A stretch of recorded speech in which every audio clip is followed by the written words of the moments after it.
com Ismael Rocha. 2h39, todas as quartas-feiras, o time do estúdio CBN recebe Ismael Rocha, professor Ismael, no quadro Eduque-se. O assunto hoje, como não pode deixar de ser educação, mas como a Unesco vê a educação no Brasil, como internacionalmente o Brasil é visto. A semana passada foi comemorado o Dia Internacional da Educação, mas a Unesco tem propostas para que esse dia fique melhor. Professor Ismael, boa tarde. Boa tarde a todos vocês, aos ouvintes CBN. Uma alegria estar de volta para falar sobre educação. Como você disse, semana passada comemoramos o Dia Internacional da Educação e ganhamos um presente da Unesco, porque o Brasil é a 7ª economia do mundo, está sempre entre a 7ª, 8ª, 10ª economia do mundo, e na área da educação, infelizmente, até mesmo em função da pandemia, nós não conseguimos performar da maneira como realmente se esperava. Então a Unesco fez um projeto para o Brasil e no Dia Internacional da Educação ela entrega esse projeto com 5 pontos, com 5 aspectos que são importantes tanto para a família, como para os educadores, como para a sociedade em geral. E é disso que nós vamos falar hoje. E começando então por essas propostas, né? Pedagogia com princípios de cooperação, colaboração e solidariedade. O que quer dizer isso exatamente, professor Ismael? Olha que coisa interessante essa primeira proposta da Unesco para a educação no Brasil, né? Uma pedagogia em que promove a cooperação, em que promove o trabalho coletivo, não promove a individualidade, mas promove a solidariedade. Por quê? Porque hoje, dentro da área da educação, está muito claro que a gente não aprende sozinho, que a gente não aprende individualmente, que o coletivo é um elemento fundamental para que realmente o processo de aprendizagem aconteça. Então, isso é interessante tanto para a escola, para que a escola possa promover esse aspecto de uma maneira mais efetiva, mas também em casa, onde a gente pode construir processos mais colaborativos e os pais podem promover esse processo também no dia a dia. E não é uma contradição, professor, por exemplo, porque fala-se no ensino coletivo, óbvio, os ensinos já são em classes, mas as notas dos alunos são individuais, que é a maneira como se avalia, não só no Brasil, acredito que na maior parte do mundo, né? Como fazer com esse dilema aí para se adaptar à Unesco e manter o sistema? Olha, que pergunta interessante que você me traz. O processo de avaliação, interação no decorrer do tempo. E hoje... Oi? Voltou, professor. E hoje nós temos um processo de avaliação que, mesmo trazendo notas individuais, é um processo de avaliação cada vez mais coletivos. Então, a experiência da Finlândia, que é uma experiência que a gente está começando a trazer para o Brasil, é uma experiência bastante interessante. A Finlândia talvez seja o país hoje que esteja num patamar mais desenvolvido em termos de educação, de tecnologia da educação. E lá eles trabalham por projetos. O que é que significa isso? Desde as classes do infantil até a universidade, a proposta é a seguinte: eu tenho aqui um desafio para você, eu tenho aqui um projeto que você precisa construir, e a construção desse projeto é um processo coletivo, onde todos colaboram, onde todos se envolvem, onde todos estão diretamente ligados.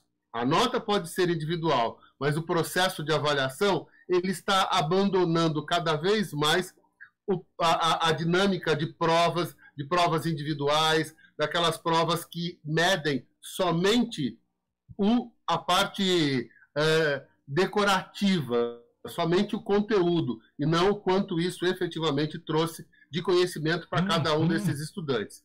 Então, trabalhar nesta segunda proposta que a Unesco nos traz significa também mudar o processo de avaliação. Esse é um caminho, temos que mudar esta prática, mas estamos chegando lá nesse sentido também. Tá certo, estou respondendo ao Alexandre, seu assessor aqui, que o senhor está online, que está tudo certo aqui, professor. Mas dessas propostas da Unesco, aprendizagem ecológica, intercultural e interdisciplinar. E aqui entra um dos itens, né, que é o combate às fake news. E aí entra aquela outra polêmica da famosa escola sem partido, que tem esse nome, não é bem assim. Ou seja, a Unesco e o sistema nacional estão meio que se batendo nesse ponto. Não se batendo, concordando, estão discordando nesse ponto, professor.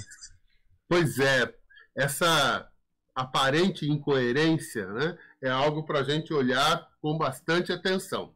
Por quê? Porque o combate à fake news é uma necessidade. Nós temos que trabalhar com isso. Nós temos que cuidar para que as informações possam chegar cada vez mais prontas e claras para os nossos meninos, dando oportunidade para que eles possam contribuir para isso, dando oportunidade para que eles possam realmente também promover um conhecimento. Uma das propostas da Unesco está diretamente ligada a isso, a produção de conteúdo, a produção de conhecimento, tanto dos professores, valorizando os professores, como dos alunos. E aí a gente tem essa coisa da escola sem partido, né? Onde nós temos que tomar cuidado para não categorizar a escola sem partido como sendo uma coisa assim, de uma escola que não tenha ideologias, que não tenha princípios, que não tenha valores, que não tenha história, que não tenha uma preocupação com a sociedade como um todo. Então, eu acho que a gente tem que encontrar aí um equilíbrio, e você tem razão, tem aí sim uma batida de frente entre essas duas propostas, mas cabe a nós encontrarmos, como educadores e como família, um meio termo, onde a gente realmente tenha que dar a oportunidade para que os nossos meninos construam e produzam conhecimento, e dar também a oportunidade que eles recebam informações que não sejam mediadas de uma maneira equivocada através das fake news. E entender o que é essa escola sem partido que está na pauta e que tem sido frequentemente colocada como discussão, para que a gente não seja radical nesse sentido, para que a gente não traga uma radicalidade em relação a isso. Porque, efetivamente, o processo ideológico é presente em todas as circunstâncias nas quais nós estamos envolvidos. Então, eu acho que essa proposta da Unesco vem equilibrar um pouco uma proposta que talvez seja radicalmente construída e que a gente precisa equilibrar isso de uma maneira mais inteligente. Pois é, professor, e isso vai no terceiro item dessa proposta da Unesco, que os professores devem ser reconhecidos como produtores de conteúdo, figuras fundamentais na transformação social e educacional. Foi analisado o Brasil para que isso acontecesse. Parece meio que absurdo pedir para que o professor seja respeitado, né? Pois é. Historicamente, o papel do professor ele vem se esvaziando, né? A gente tem percebido isso. Os ouvintes mais antigos lembram que o professor era extremamente valorizado. A pessoa dizia, sou professor, e ele era respeitado aonde ele chegava. E essa condição do professor foi sendo esvaziada no decorrer do tempo e, consequentemente, perdendo a importância ou perdendo o espaço que realmente o professor precisa ter, né? O que acontece? Por que isso, de fato, se deu? Né? Pela diminuição do salário, exigindo que esse professor trabalhe em diversos lugares, pela falta de uma qualidade melhor do espaço para o trabalho. Nós sabemos que as escolas estão muitas vezes degradadas, como também esse professor não tem tempo para se preparar melhor para esta aula. No entanto, a gente sabe o papel fundamental que o professor tem.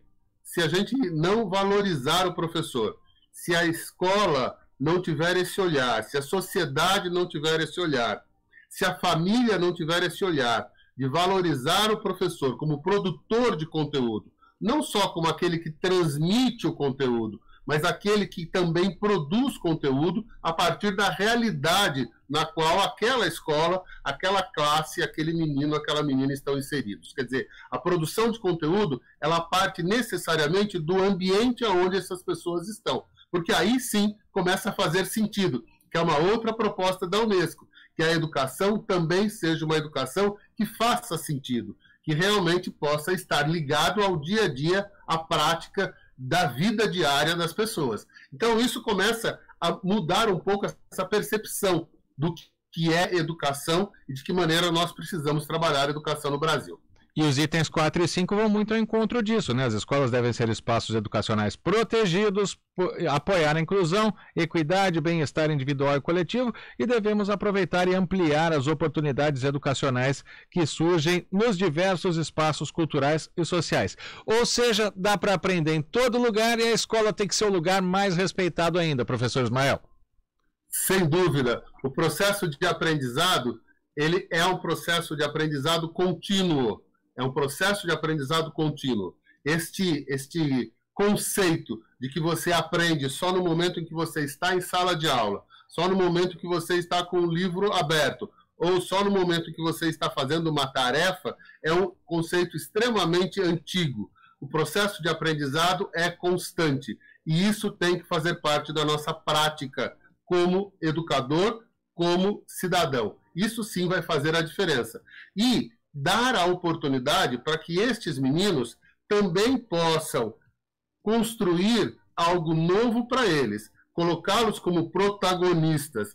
Os nossos meninos, eles não podem ser só, e isso é importante, ouvintes CBN, nós não podemos ter os nossos meninos como indivíduos que respondem perguntas. Nós temos que colocar os nossos meninos como indivíduos que sabem também fazer perguntas, sabem também questionar, sabem também avaliar aquilo que está acontecendo.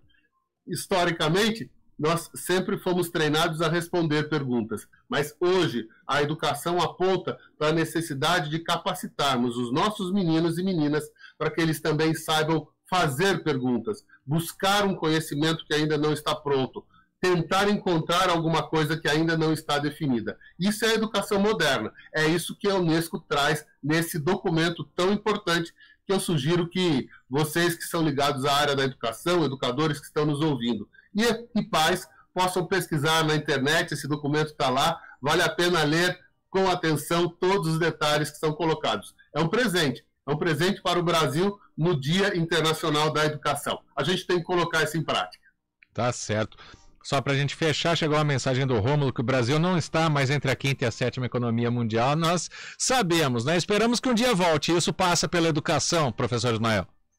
Sem dúvida, sem dúvida. Ela está sempre ali nesse patamar, né? Uma hora sobe um pouquinho, uma hora diminui um pouquinho, mas a educação é um vetor para que a gente possa voltar a crescer e que a gente possa voltar a ocupar um espaço que seja realmente representativo no mundo, ou na nossa cidade, ou na nossa casa. É esse o papel da educação. Colocar as pessoas como protagonistas, colocar as pessoas como pessoas que constroem a sua realidade, e não simplesmente que recebem informações e se ajustam a elas. A produção do conteúdo é uma das coisas mais importantes dentro do universo da educação. Professor Ismael Rocha volta na próxima quarta-feira aqui no time do estúdio com mais um Eduque-se. Obrigado pela participação, professor. Um abraço. Um abraço a todos vocês, uma boa semana. 2h53. Trânsito. Oferecimento único.